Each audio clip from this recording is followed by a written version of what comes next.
A solenidade do Corpo de Deus é uma das mais importantes da Igreja Católica. Um dia dedicado à real presença de Cristo na Eucaristia, em que os fiéis manifestam publicamente a sua fé no Santíssimo Sacramento. Neste programa, conheceremos o histórico da celebração, além de orientações litúrgicas para a arte de bem celebrar. Para muitos, o Dia do Corpo de Deus é um feriado para descanso. E será que conhecem o significado da data? Celebramos basicamente Jesus Cristo, a ressurreição e a adoração do corpo de Deus, de Cristo. Fé e rezarmos com Deus, né? Estarmos ao lado de Deus é o que a gente precisa mais. E é tudo.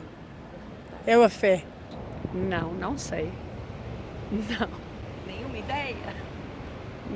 Não sei. O diretor do Departamento de Liturgia da Diocese de Leiria-Fátima, Padre Sérgio Henriques, explica o sentido. Um primeiro marco remonta ao século XIII, em Liege, Bélgica, quando a religiosa Juliana de Montcornillon teve visões que revelavam a necessidade de um dia dedicado ao Santíssimo Sacramento. Tempos depois, a festa foi proclamada pelo Papa Urbano IV, em 1264. Ocorre em todo o mundo sempre na quinta-feira, após a oitava de Pentecostes, reforçando a centralidade da Eucaristia na vida dos católicos. Surgiram doutrinas erradas acerca da Eucaristia e dúvidas que eram alimentadas sobre a presença real de Jesus na Eucaristia. Antes de 1264, em 1246, o bispo de Liege é quem primeiro faz uma celebração evocativa da Eucaristia e faz uma procissão com o Santíssimo Sacramento. Posteriormente, então, é que o Papa vai abraçar esta proposta que surge em Liege, mas que depois se vai estender a toda a Igreja. A celebração também ganhou mais força após o milagre eucarístico de Bolsena, na Itália, quando durante a missa a hóstia consagrada sangrou.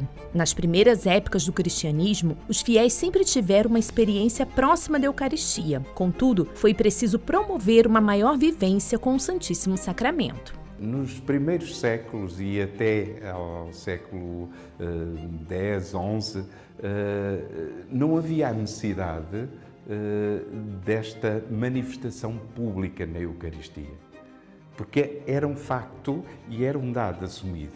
E o cristão vivia fortemente a participação e o compromisso e o acolhimento da celebração e da vivência eucarística.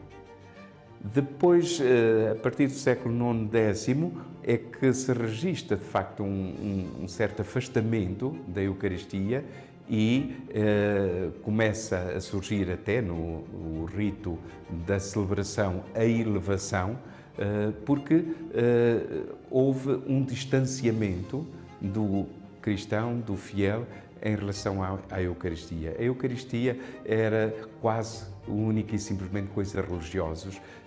O povo, o fiel, estava única e simplesmente a assistir e raramente comungava, por exemplo.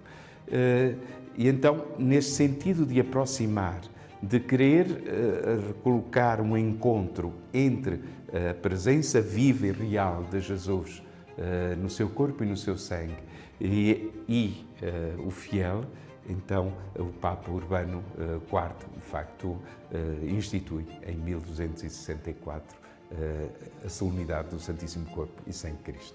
Se na ceia do Senhor do Tríduo Pascal, a instituição da Eucaristia acontece dentro de um clima mais meditativo, tendo em vista a paixão do Senhor, a comemoração de Corpus Christi assume um tom mais festivo. O dia da Eucaristia, por excelência, sem dúvida, continua e será sempre a Quinta-feira Santa. porque é nesse dia que Jesus institui aquela tríplice realidade. Institui a Eucaristia, o sacerdócio e o mandamento novo do amor, a partir do rito do lava-pés. Porém, a Quinta-feira Santa é o início do Tríduo Pascal. Aquela celebração inicia um Tríduo Pascal que está marcado com a paixão, morte e ressurreição de Jesus. E podemos dizer, numa linguagem assim muito simples, esta dimensão eucarística da Quinta-feira Santa está ofuscada com a paixão, morte e ressurreição, estes acontecimentos intensos da Páscoa. E hoje podemos dizer que a Igreja quer apresentar ao mundo precisamente este valor, este tesouro, que é o Deus conosco. A tal realização do eu estou sempre convosco acontece, de facto, na Eucaristia. E aqui o vemos nessa realização. E a Igreja não pode calar esta presença. E por isso a solenidade do corpo e sangue de Cristo tem uma atualidade permanente. Nem sempre houve a prática de expor o Santíssimo Sacramento para a adoração dos fiéis. Embora os fiéis participassem na celebração, esta participação dos fiéis na celebração da Eucaristia não se concretizava através também da comunhão, o receber o corpo e o sangue de Cristo. Por várias razões, fortemente foi difundido o sentido da indignidade, porque era-se indigno, não se poderia receber. E então começam a surgir esta dimensão de piedade de não posso comungar, mas posso adorá-lo. E a adoração acontece nestas várias formas, que é a exposição, de facto, do Santíssimo. O mal, que é o afastamento da comunhão, trouxe o bem que é a devoção, a adoração ao Santíssimo Sacramento. Fátima tem uma relação especial com a Eucaristia. Aqui vemos uma estátua de homenagem ao Anjo de Portugal, que em 1916, lá nos Valinhos, deu Eucaristia aos 3 pastorinhos.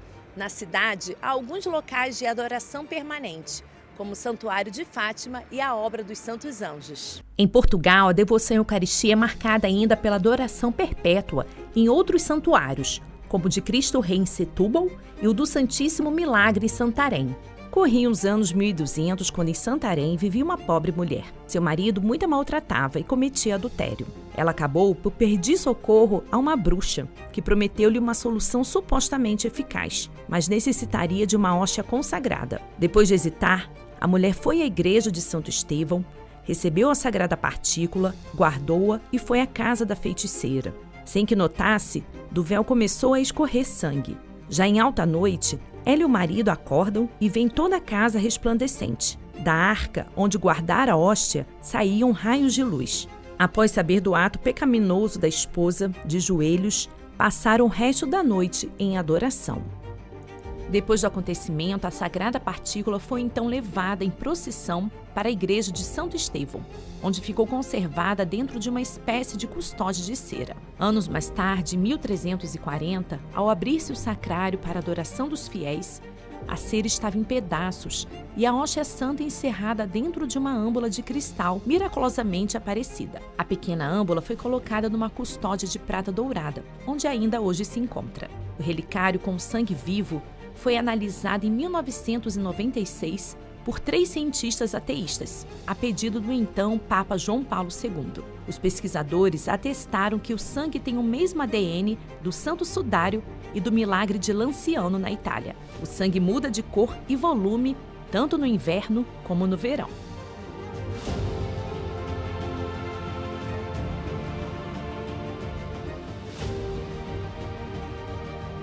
Conforme os desígnios de sua vontade, o Senhor, de tempos em tempos, se manifesta de modo extraordinário. para despertar a consciência dos homens em meio a um mundo secularizado. Na exortação apostólica Sacramento Caritatis, Bento XVI explica que um dos efeitos mais graves da secularização é ter relegado a fé cristã para a margem da existência e, consequentemente, a espiritualidade eucarística. E assim ainda escreve: hoje torna-se necessário redescobrir que Jesus Cristo não é uma simples convicção privada ou uma doutrina abstrata, mas uma pessoa real, cuja inserção na história é capaz de renovar a vida de todos. Por isso, a Eucaristia, enquanto fonte ápice da vida e missão da Igreja, deve traduzir-se em espiritualidade, em vida segundo o Espírito. Um ato que não se trata de um gesto simbólico, mas é um encontro com uma pessoa, Jesus Cristo. No silêncio de uma capela ou de um santuário, muitos encontram paz, conforto e renovação espiritual, além de estar em comunhão com a comunidade de fé. A oração também pode ser de reparação, como ensinado pelo anjo da paz aos pastorinhos, devido aos ultrajes, sacrilégios e indiferenças com que Jesus Eucarístico é ofendido.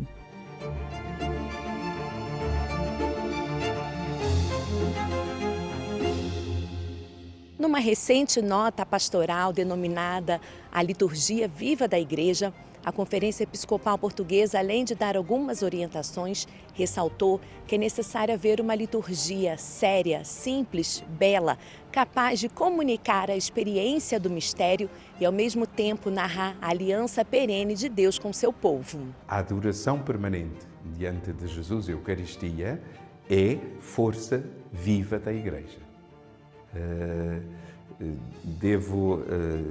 O Papa Francisco, quando coloca à Igreja o desafio das 24 horas para o Senhor, coloca-as precisamente diante deste sentido de, diante de Jesus, a Eucaristia, vivermos estas 24 horas numa consagração, numa intercessão de povo que somos, que se confia ao seu Senhor, que está ali como mediador da humanidade inteira.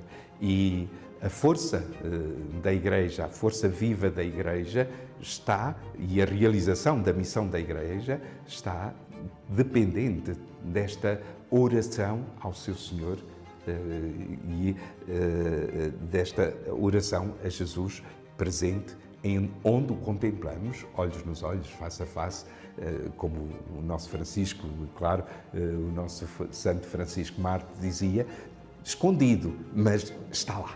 A missa sempre antiga e sempre nova.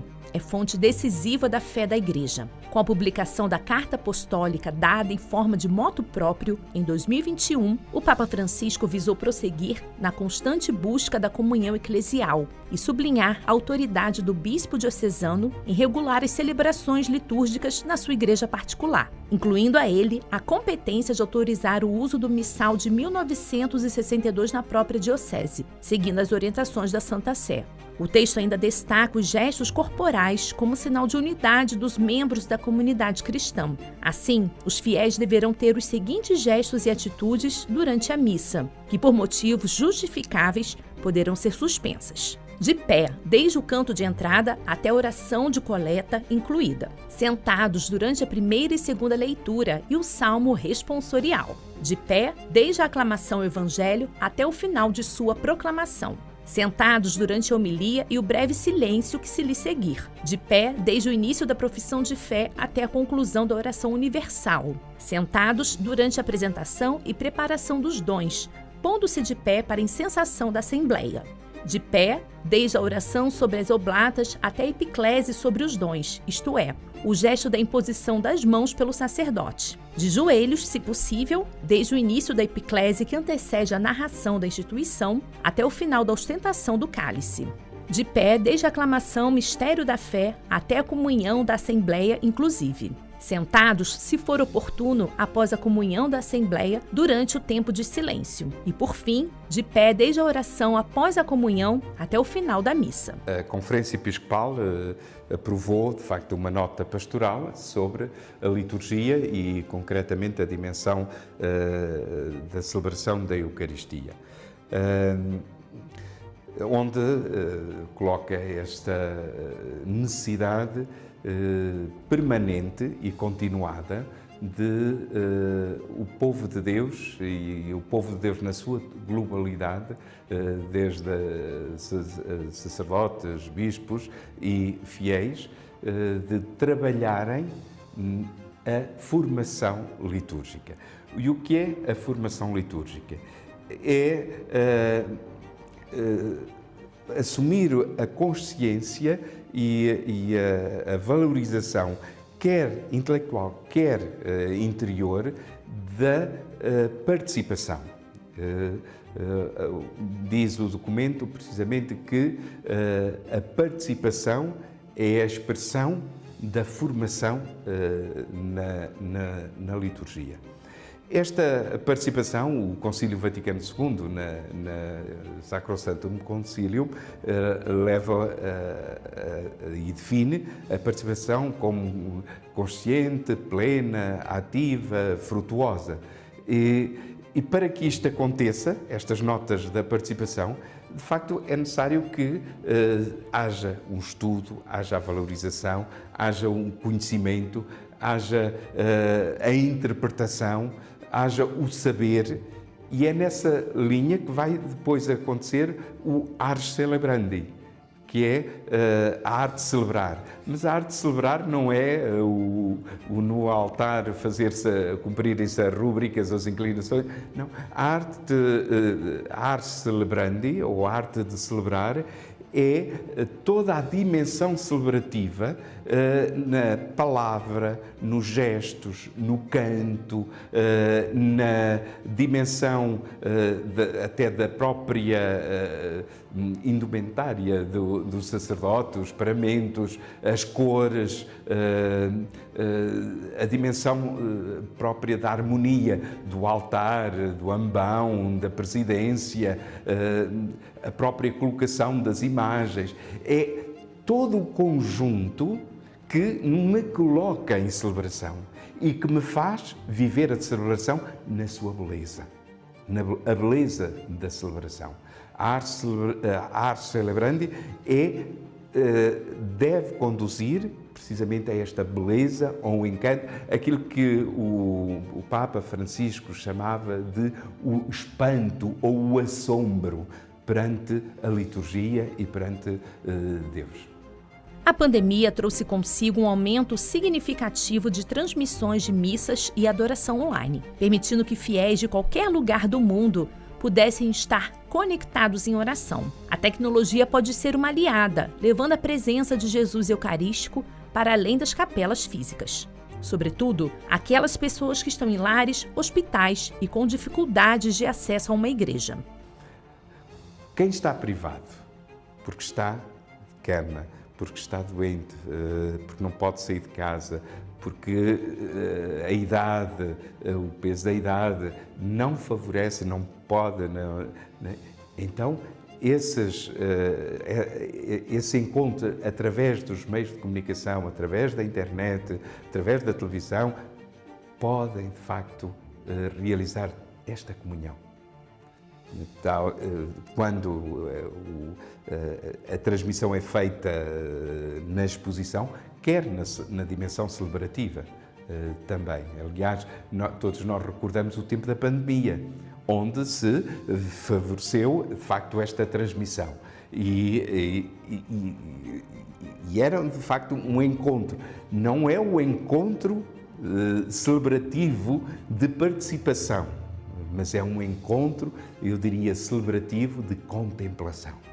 Entretanto, para quem tem condições, a participação presencial é imprescindível. Os sacramentos têm o seu efeito através de ritos e gestos, que demandam a participação concreta. E hoje em dia a tecnologia, os meios audiovisuais, a internet, dá-nos esta possibilidade de, num instante, nos colocarmos numa presença com Jesus e Eucaristia.